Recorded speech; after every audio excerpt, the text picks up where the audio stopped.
Sino nga ba talaga si Jose Rizal?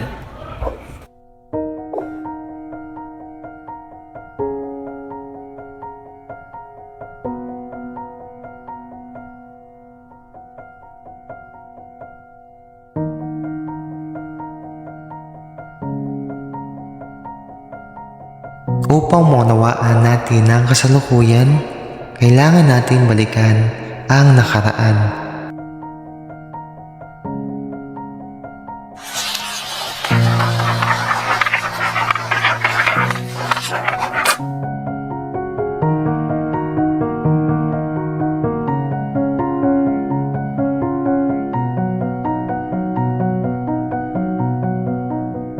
Sa kasaysayan ng Pilipinas, may isang lalaking gumamit ng panulat bilang sandata.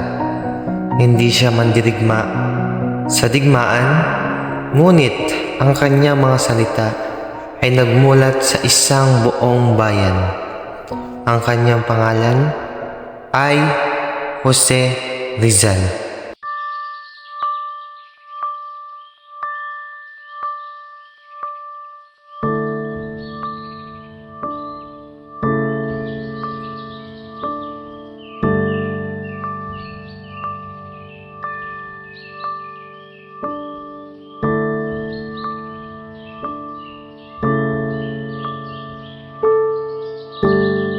Jose, huwag mong titigilan ang iyong pag-aaral. Ang kaalaman ang magiging gabay mo sa iyong buhay. Opo, Ina. Balang araw, gagawin ko ang lahat para sa ating bayan. Kung ganon, mag-aral ka ng mabuti, anak, at ang karunungan ang magiging sandat mo. Pangako po, Ama, balang araw, gagawin ko ang ating kaalaman para sa ating kababayan.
Ina, gumawa po ako ng tula.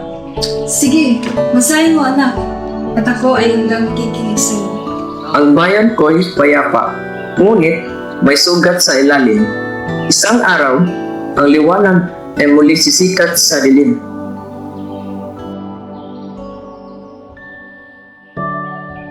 Sa murang edad, nakita ng husay ni Rizal sa pagsusulat.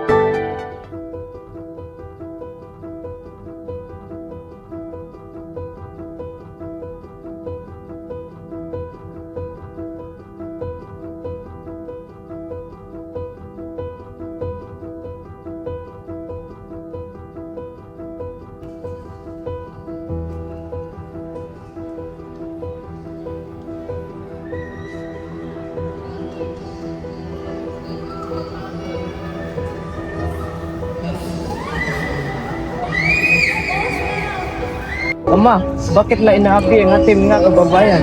Kasi anak, may umabuso sa ating kapangyarihan. Hindi ito dapat mangyari. Dito nagsimulang maunawaan ni Rizal ang kawalan ng katarungan.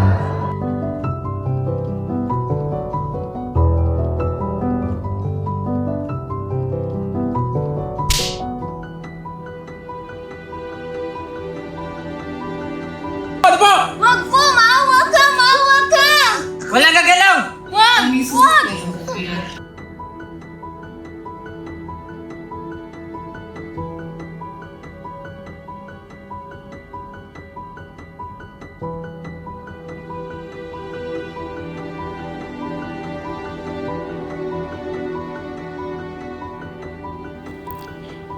Noong 1872, tatlong paring Pilipino ang binitay matapos ang Cavite Mutiny.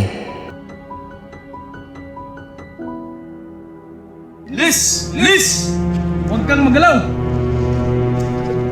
Mga putang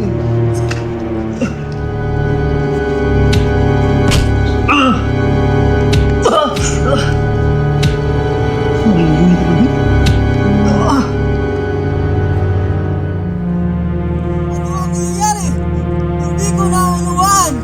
Wala kaming kasalanan! Maalala na kasi sayang na gumawa ng katarungang ito! Ayon sa pamalaang Espanyol, kayo ay hinahatulan ng kamatayan sa pamamagitan ng garote dahil sa pagtataksil. Hindi pa ito ang katapusan, kundi nagsisimula pa lang. Ihanda na sila! Wala silang kasalanan! Tingnan niyo to ang mga pagmumukha ng mga taksil na prailing ito.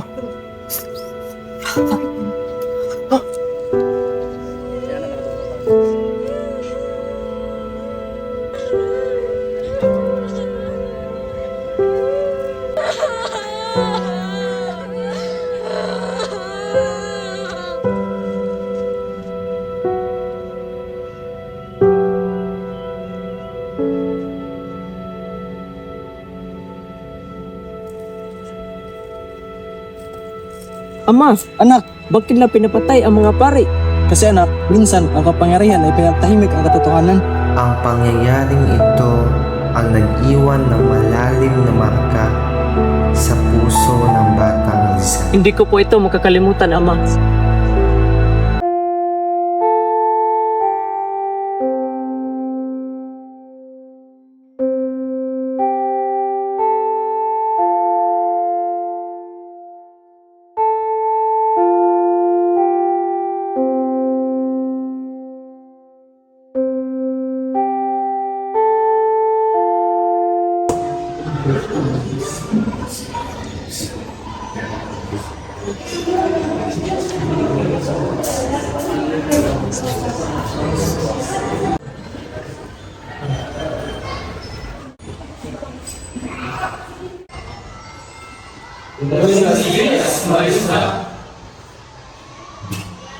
Mag-aaral, si Jose Rizal ay isa sa pinakamahusay na estudyante sa ating paaralan. Jose, paano mo nagagawa? Ang kaalaman ay susi sa kalayaan.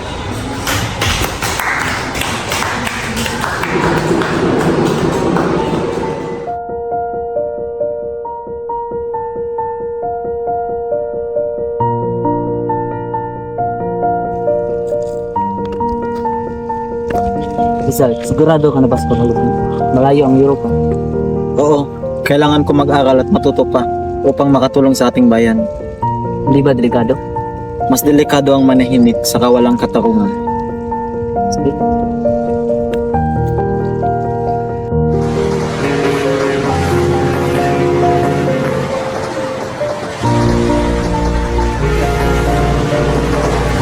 Sa Europa, mas lumawak ang kanyang kaalaman.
Rizal, ano nga din ang sinusulat to?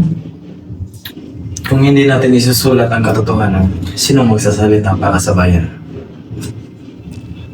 Ang nobelang ito ay naglantad sa pang-aabuso ng kolonyal na pamahalaan.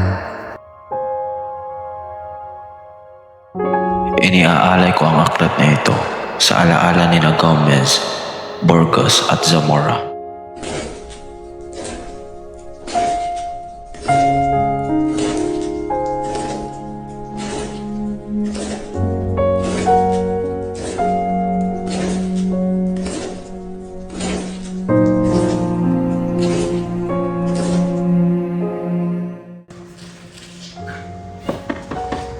Jose Rizal, sa ngalan ng pamahalaang Espanyol, ikaw ay inaaresto.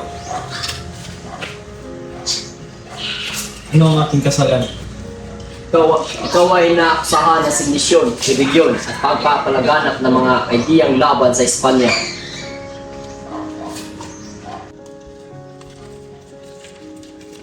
Batay sa mga ulat at ebidensyang nakalap, ang nasabing individual ay may kaugnayan sa pagpapalaganap ng mga aklat at kaisipang naglalayang sirain ang kaayusan ng pamahalaang Espanyol sa kapuluan. Kung ang pagsasabi ng katotohanan ay isang krimen, handa kong harapin ang parusahan niyo. Ang iyong mga aklat ang nauudyok sa mga Pilipino na lumaban sa pamahalaan. Ang aking isinulat ay katotohanan lamang tungkol sa paghihirap ng ating kababayan. Halika't sumama ka sa amin.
Anak, kamusta ka? Inay, mabuti po ako. Huwag kayong mag-alala. Paano hindi ako mag-aalala? Nakakulong ka na. Nasasaktan ang puso ko. Alam ko, Inay. Ngunit ang lahat ng ito ay para sa ating bayan. Inay, ang pagmamahal mo ang lakas ko. Kung ano mang mangyari, ginawa ko ito para sa kinabukasan ng bayan. Ipagdadasal kita, anak. Salamat.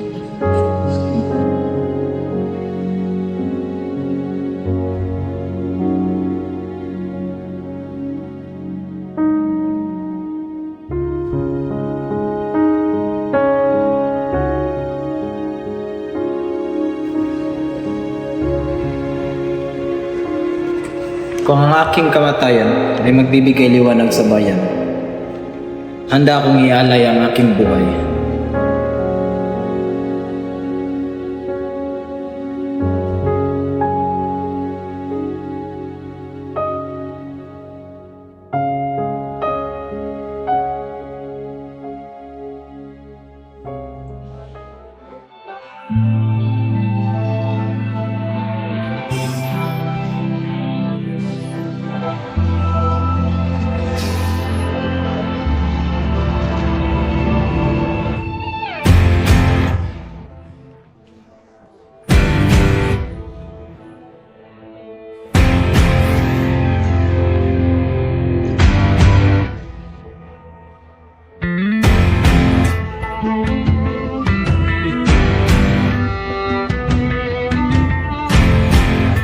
Jose Rizal, ikaw ay hinahatulan ng kamatayan!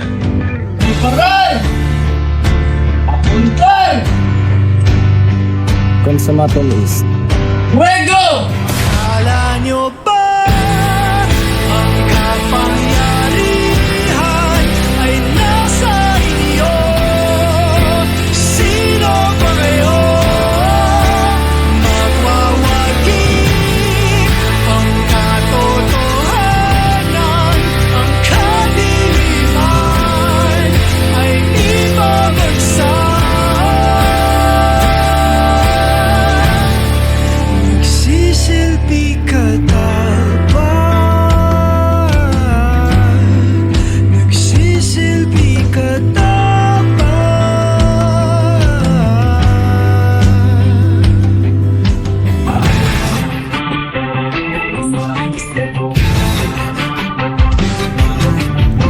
Sa kanyang kamatayan, nagising ang damdaming makabayan ng isang bayan.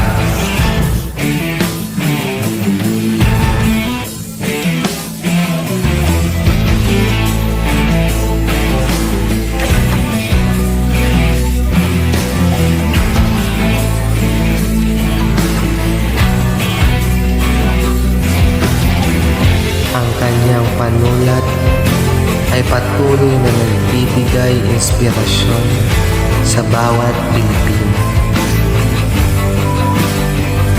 Ngayon, naiintindihan ko na kung bakit si Rizal ang ating pambansang bayani.